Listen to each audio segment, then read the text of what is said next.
একাধিক দাবি দাওয়া রয়েছে এই সমস্ত শিক্ষক শিক্ষিকাদের। তারা আর বৈঠকে বসতে চাইছেন না, শিক্ষা সচিবকে তারা সে কথা জানাবেন। অন্যদিকে আদালতের নির্দেশে 5 দিনের মধ্যে নতুন করে পরীক্ষা নেওয়ার জন্য বিজ্ঞপ্তি জারি হওয়ার কথা। সেই বিজ্ঞপ্তি জারি হলে তার কি প্রসেস হবে সেই সমস্ত পদ্ধতি কিন্তু তারা এই সমস্ত বৈঠকে তারা শোনাবেন। এবং আন্দোলনকারী শিক্ষক চিন্ময় মণ্ডল সহ অন্যান্যরা তারা আজ গিয়েছেন এই বৈঠকে যোগ দিতে। শিক্ষা সচিবের সঙ্গে বৈঠকে যোগ দেওয়ার আগে কি জানিয়েছেন শোনাবো। চাকরি পরীক্ষায় বসবে না, তাছাড়া কিভাবে পুনর্বহাল করা যায় সেটা মেন। আর তাছাড়া বিভিন্ন বিষয় নিয়ে আলোচনা হবে, সার্টিফাইড লিস্ট দিতে হবে, কোর্টের লড়াই রিভিউটাকে অ্যাকসেপ্ট করানোর জন্য সরকার কি ভাবছে, কি পদক্ষেপ নিচ্ছে সেই বিষয়ে বিস্তারিত। সরকারের কি ভাবনা, সরকারের কি পদক্ষেপ তা জানতেই কিন্তু আজকের এই বৈঠক। একেবারে কিছুক্ষণ আগে চাকরিহারা শিক্ষকরা তারা স্লোগান দিতে দিতে বৈঠকে যোগ দিতে যান। ডেডলাইন বেঁধে দিয়েছিলেন, আজ পর্যন্ত ছিল সেই ডেডলাইন। সরকারের পক্ষ থেকে যদি বার্তা দেওয়া না হয় বৃহত্তর আন্দোলনে হুঁশিয়ারি দিয়েছিলেন।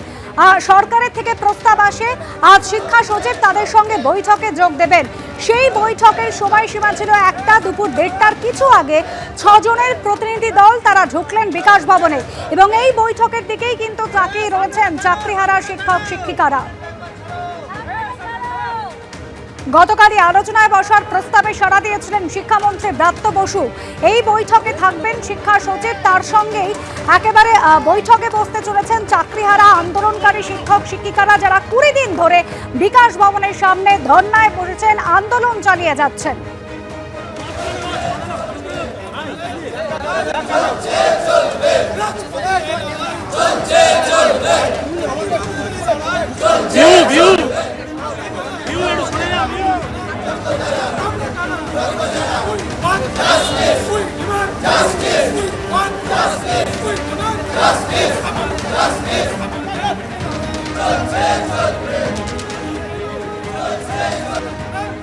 এইভাবেই স্লোগান দিতে দিতে কিছুক্ষণ আগে চাকরিহারা শিক্ষক শিক্ষিকারা তারা ঢুকলেন বিকাশ ভবনে বৈঠকের জন্য।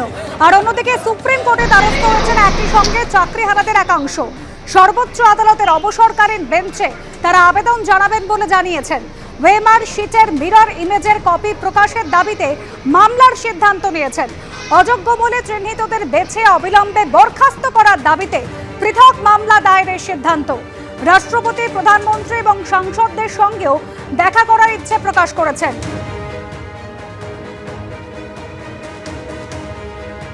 গতকাল শিক্ষামন্ত্রী ব্রাত্য বসু ঠিক কি বলেছিলেন শোনাবো। ওরা একটা কথা বলেছেন, সেটা আমরা শুনেছি।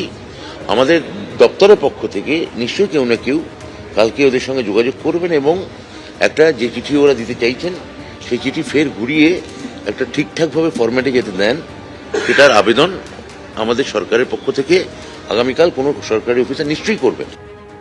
কিছুক্ষণ আগে বৈঠকে তারা যোগ দিয়েছেন। আমাদের প্রতিনিধি কৃষ্ণেন্দু অধিকারী সরাসরি রয়েছেন আমাদের সঙ্গে। কৃষ্ণেন্দু, একাধিক দাবি দাওয়ার কথা জানাচ্ছিলেন এই চাকরিহারা শিক্ষক শিক্ষিকারা, তবে বৈঠক যে সদর্থক হবে তারা আশাবাদী।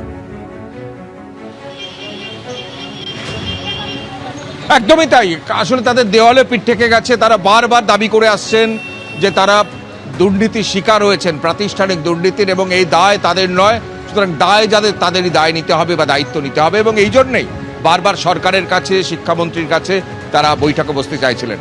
আজকে সরকার সেই প্রস্তাবে রাজি হয়েছে, যদিও শিক্ষামন্ত্রী সেই বৈঠকে হাজির থাকছেন না। শিক্ষা সচিব বিনোদ কুমার সেই বৈঠকে হাজির থাকছেন। 6 জনের প্রতিনিধি দল চাকরিহারা শিক্ষক তারা আজকে এই যে বিকাশ ভবন, যে বিকাশ ভবনের মূল গেট সেটা এখনো পর্যন্ত বন্ধ রাখা হয়েছে। সেই মূল গেটের পাশের একটা ছোট গেট দিয়ে তাদের পুলিশ ভেতরে ঢুকিয়েছে এবং 6th ফ্লোরে সেই বৈঠক হওয়ার কথা, এবং সেই বৈঠক কিছুক্ষণের মধ্যেই শুরু হয়ে যাবে।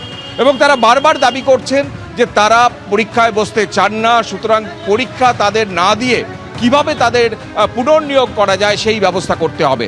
যদিও তুমি জানো যে সুপ্রিম কোর্টের নির্দেশ আর 5 দিনের মধ্যেই নতুন পরীক্ষার যে বিজ্ঞপ্তি প্রকাশ করতেই হবে স্কুল সার্ভিস কমিশনকে, এবং যে রিভিউ পিটিশন সরকারের তরফে বা স্কুল সার্ভিস কমিশনের তরফে বা মধ্যশিক্ষা পর্ষদের তরফে সুপ্রিম কোর্টে করা হয়েছে, আবেদন করা হয়েছে, সেই তার শুনানি এখনো পর্যন্ত হয়নি। স্বাভাবিকভাবে সুপ্রিম কোর্টের নির্দেশ মানতে গেলে 5 দিনের মধ্যে পরীক্ষার বিজ্ঞপ্তি প্রকাশ করতে হবে। এই পরীক্ষার বিজ্ঞপ্তি প্রকাশ করলে তাতে কারা পরীক্ষায় বসতে পারবেন, কোন পদ্ধতিতে পরীক্ষা হবে, এবং সেই পরীক্ষায় বয়সের ছাড় এই যে চাকরিহারা শিক্ষক তাদের হলেও অন্যদের ক্ষেত্রে কি হবে, সার্বিকভাবে একাধিক প্রশ্ন তাদের থাকছে, কিন্তু তারা যে মূল দাবিটা বারবার করে আসছেন যে তারা পরীক্ষা দিতে চান না। 6 বছর ধরে তারা চাকরি করেছেন, যোগ্যতার নিরিখে তারা চাকরি পেয়েছেন, দুর্নীতি না করে তারা চাকরি পেয়েছেন, তাহলে আবার নতুন করে পরীক্ষায় তারা কেন বসবেন? আর নতুনদের সঙ্গে পরীক্ষায় বসলে একটা অসম প্রতিদ্বন্দ্বিতা তৈরি হতেই পারে।